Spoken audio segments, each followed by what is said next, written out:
the dues of the mountain from what, and it didn't mean anything other than the drink was synonymous with action sports and a lifestyle that was like filled with action and X Games and the X Games and all that stuff. Yeah. And we grew up, Casey and I both boarding everything, wakeboard, snowboard, skateboard, you name it. And so I came in the office one day and I said, literally, I think I found it. I said Mountain Ops, because I love the 6 letters on both sides. I said I looked it up. There's a guy in Idaho that had it one time for a snowboard company. It expired. It's available. I went and grabbed it. What do you think? And Casey's like, dude, that's dope. Because now, what does it mean? Well, that could just be MTN OPS. That could mean mountain operations, operating on a mountain. That could also mean mountain outdoor performance supplements, which is what we were going to do. And we started just ideating and creating, and all of a sudden it was like, this is it. And then at the time we had a partner, Joel, and Joel actually is the one who built the logo for it. And truth be told, remember ProBar? Yeah. Yeah. ProBar had just launched. They were a font only, kind of like Yeti. Yeah. Yeti's only a font. They don't have a mark. Jordan was pushing hard. Like, let's just do MTN OPS. That's it. And Joel had made that shield, which some people think it's Megatron. It's not Megatron. It's actually an M and an O. If you look at it, that's what the shield is. Yeah. And Jordan was pushing hardcore against that, trying to kill it and say, no, we're just going to do a font. We're just going to do a font. He lost that battle. And I'm glad I did. Yeah. I am grateful. It's one of those ones where you're like, I got it. Because if you look at Mountain Dew, it's just the words. Yeah. So I'm like, hey, it's just the brand, right? And so all of a sudden, Casey and I are sitting down, and Casey and I have always loved and been obsessed with pirates. We just have. It's since we were young boys. Shit. Yeah, I mean, dude, everybody wants to live a pirate's life. Yeah. Right. And Casey, more than anyone, has truly lived one in most of his life. Casey loves skulls. He loves the pirate, branding and all these things that come with it. And so we both all of a sudden are sitting down, and Casey's like, okay, what's this next one going to be? And here's the fun thing. So Casey gets credit now for this one, because Casey was like, dude, when we sold the company, I created an entity called Blk Flg Capital, which is what holds my interest in like the things that I own now after selling Mountain Ops. He's like, what if we call it Blk Flg? And I was like, okay, that's cool. And Casey's like, but wait a minute. We go outside. Casey at the time is driving this black Cadillac. And guess what his license plate is? BLK FLG. So Casey's like, let's just go to GoDaddy.com right now and see if BLK FLG is available. Casey types it in. We bought BLKFLG.com for 90 cents. No. Actually, what sucked, you forget this because your memory sucks sometimes. So we like looked I said, at he's the historian. We looked at it, and it was available for $600. Oh, we're that's like, right. What the like $600? Like, seriously? Yeah. If this is what we're going to commit to, we'll buy it. Like, when you, if somebody starts looking at a domain that's parked, it will send the person a notification, and then clicks. They jumped the price to $1,200. That's right. So we had to buy it. It doubled. So we bought it for $1,200, but we should have bought it at $600 because we knew we were going to do it, but we were being clicked stupid. On it, didn't do it. We waited literally. When we went back, it was one day. Double the price. That's how GoDaddy does that. Really? Yeah. So if you're gonna buy a domain, everybody, here's some free advice for you. Just freaking buy it, or the price is going up. Unless it's a really shitty domain, like something stupid and something really long. MissouriWoodsandWater.com. Yeah, nobody fucking has that name. No, that's nobody wants that's that. a one-cent domain. But they pay us, actually. What a stupid-ass name. You guys can just have that. Yeah. So we come up with the name, and we're like, okay, obviously we're going full-bore pirate. Like, let's make a kick-ass brand. Like, we want to make the best brand that we've ever made. And we've made a lot of brands in this industry. We made Fun Scopes brand. We made Muley Freaks brand. We made Sheep Feet's brand. We made Allen's brand. Mountain Ops' brand. We actually didn't make their brand, but we did actually a lot of their marketing back in the day. We've made a lot of brands in this industry. That's awesome. And so we're like, we want to make the coolest brand that we've ever made. And so Jordan spent literal months working on the skull and cross bolts. And so what's crazy is the amount of iterations that we had to the cross bolts, to the eyes, to the nose, with the jaw, without a jaw. Like, I mean, What's the nose opening look like? Yeah. Like you're going to think we're weird. No, I don't. I mean, since our conversation, we've done nothing weird in this conversation. Not at all. Right? Yeah. But Casey's right. Like, Casey and I even this is how Casey and I tinker when we're building brands, but we spent like 3 days figuring out what eye sockets, and we played around with so many versions. And the cool thing about this was, as Casey and I were thinking deeply about it, we said we want it to feel familiar, obviously, with pirate lore and pirate history, but we want it to be more modern, and we want it to feel like it's familiar, but it feels new. And so what was so crazy is I started to dive down a rabbit hole of like building this out was no one had really ever done the cross bolts underneath. We got cross swords, bones, the Jolly Roger, right? The original Jolly Roger in the 17th century with the pirates. And so I started researching. I'm searching right now for the Jordan's picture. initial. He's like, dude, I got it. Oh, the first version. And he sent it to me, so I'm going to see if I can find it. I know I got it. But and it was a skull with frickling lightning bolts coming out of its head, man. Yeah, dude, I want lasers coming out of the eyes. Freaking lasers. And so just so you guys know, this was my truck at Mountain Ops. That's cool. I like that. Yep. Yeah. So for those who can't see, it's a freaking Jolly Roger.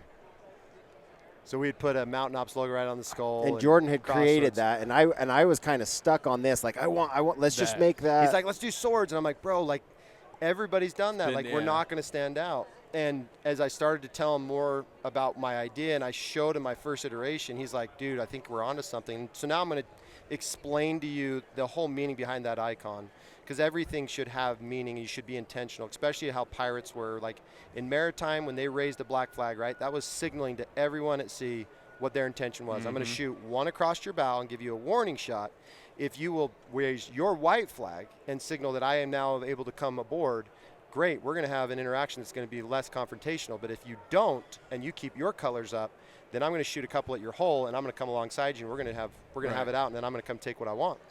And so that bolt represents the way Casey and I, as we've described how we've built businesses and brands in our lives. We're going to give you a warning shot first. We're always going to give you a warning shot when we come to market. We're going to take what we want, right? Because the market's not going to give you anything. Market's going to say what they think. You got to take it. And that bolt stands for the way that we do business, which is with speed. We love to bring light everywhere we go in dark places. We love to do things energetically. We love to be disruptive and loud. And so that is very intentional. And also X marks the spot, and X is the factor of everything that you should be doing, which is through experience. Yeah. As you notice, the skull does not have a jaw. That is also intentional because Casey and I have always done things not by what we say, but what we do. Actions will always speak louder than words. So there was no jaw because that's the kind of pirates we are. That's how we love to build brands. And now as we've kind of built out the brand and we're developing the ethos of Black Flag, it's all based in this modern pirate mentality. How do we take some of the best things we've learned from what pirates did? And this is what's really cool about pirate lore. So now we're going to jump into a little history. And this is where I come in to history. And I can't find familiar. this fetching. The one I did first. Yeah. I'll just tell you this. I saw it and I was like, Jordan, we're not making children's toys. It was soft. It was soft. It looked like soft. kids. It was very soft. He's like, dude, I got this. And I'm like, the eyes were kind of playful. I get it, but it hurt. This would go on a play school pirate ship. Casey's like, this is like 3 letters, you know, and it's kind of not, like this isn't going to work. No. And so I pushed it and we got it to here. But this is what's cool about pirate lore, and this is what kind of has inspired what Casey and I are doing now is, dude, pirates back in the 17th century were so brilliant. I mean, think about one of the most iconic brands that still lives today, that people still wear, the Jolly Roger, the bones and swords, cutlasses, and yet that group is not in existence today, the originals, That's a good point. But yet all of us are still what? We're pirates. Yeah. And when you see that mark, it either resonates with you and it draws you to it because it's like calling you because you're like, there's a little pirate in all of us, or it doesn't. And so as we built this mark, we said, listen, we want to be just like the pirates of old. And what was really cool about the pirates of old and the way that Casey and I have always loved to do business is you had 3 really powerful empires at that time. You had the Spanish, you had the French, and you had the English, right? English was controlling Navy and was out conquering the world. The Spanish were like, hey, we're just going to go get really wealthy. And they were taking everything from Florida, all that gold back on their armadas. And the French were just into spices and trades and goods and like silks and things and so on that corridor. Sex. And lots of sex, yeah. Well, I mean, that's a language of love, dude. Yeah. You go to France. I was there two months ago with my wife. Oui. Yeah, and I was like, babe, this is going to be a problem. Everyone's a 10 here. the way they talk, it's hard. It's really hard. And so what was cool about the pirates was out of Nassau where they were operating, they were disrupting these 3 empires, intersecting the armadas, intersecting the French corridor, which is Louisiana, right? French quarters. And they were also disrupting, at the time, the English didn't care about these pirates out of the Caribbean. They honestly didn't, because it was the English and Spanish that were dealing with them then. It's actually when the pirates, if you look back in the histories, it's when they actually intercepted their slave trade routes that were going in between England and Africa. That is when they were like, yo, that is one of our biggest industries right now, and we've got a problem. Oh, shit. And the things that the pirates were doing at that time was they would go on these slave trade ships, right, after they had taken them over.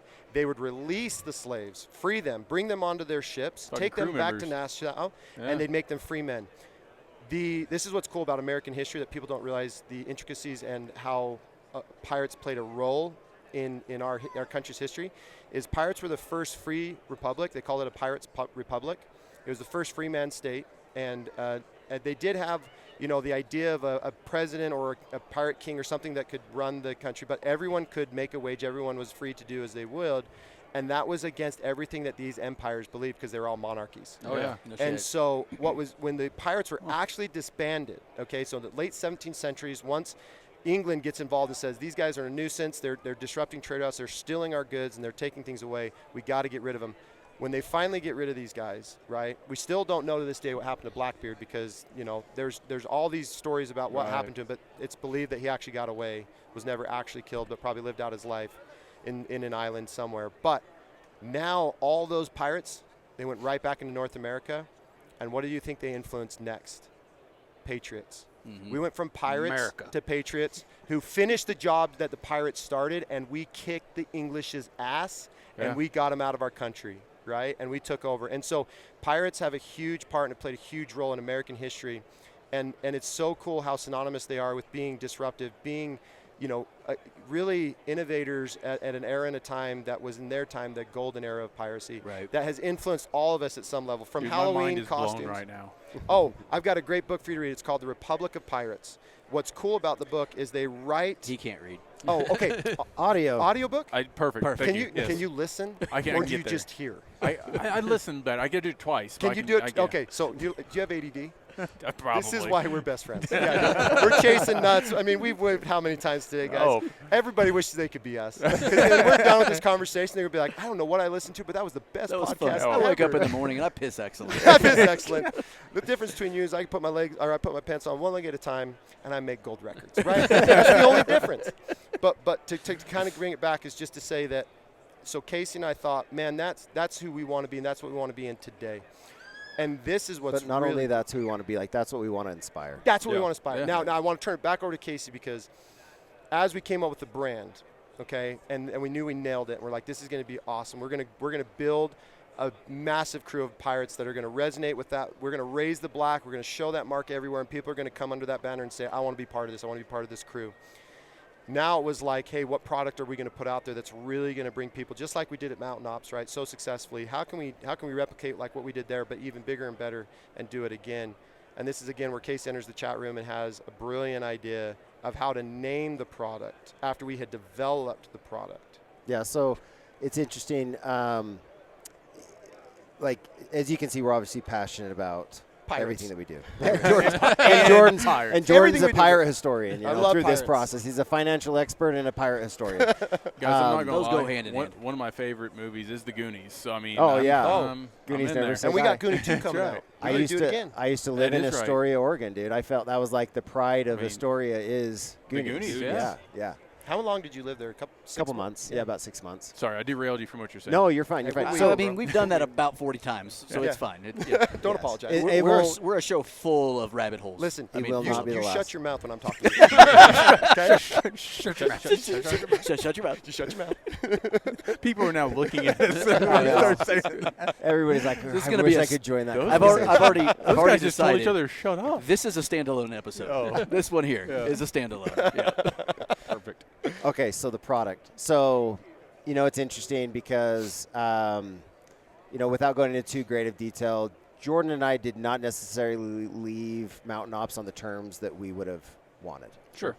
And so, which is common when you get purchased, when you Yep. sell a majority stake, like you give your daughter to another man, like you're not in the driver's seat anymore. Still You're not in loving control, that. right? Still loving Great that. analogy, Okay. right? Yeah. Yeah. Still loving that analogy. Never gonna figure that out. So there may or may not be a little hint of feelings. Well, animosity. Feelings you know? are always involved when your baby is not your baby anymore. Yeah, you know? yeah. And I mean, maybe when it's going in a direction that you don't agree with or whatever, So it's just He so, likes rock and roll and rap music. I mean, Yeah. I don't know. Yeah, you're like, dude, punk rock. Yeah, Right? okay, and then yeah, they good. start listening to classical, and you're like, look, dude, I appreciate Mozart. Yeah. We went from Blink 182 to Mozart. Yeah. This is totally different. Yeah. It is. Listen, It is. I like all the small things, man. I just like the small things. So, I'm but no, I feeling mean- this. Yeah, You know, oh, I'm yeah. Did you see what he just did? I'm with him there. I'm with him. you see it in just, not just Mountain Ops, other brands. Like when founders leave, things change, Yeah. right? And so we love this industry. We learned a lot, obviously, about supplements over the 10 years that we were running Mountain Ops, and we got a lot of feedback. We got a lot of feedback from literally being at hundreds, if not thousands, of shows and events. Between the Total Archery Challenge, Yep. we helped the Total Archery Challenge grow and did a bunch of things. We used to do their marketing back in the days and partnered with them very intimately with a strategy to help grow them and help grow Mountain Ops. We did so many of their events.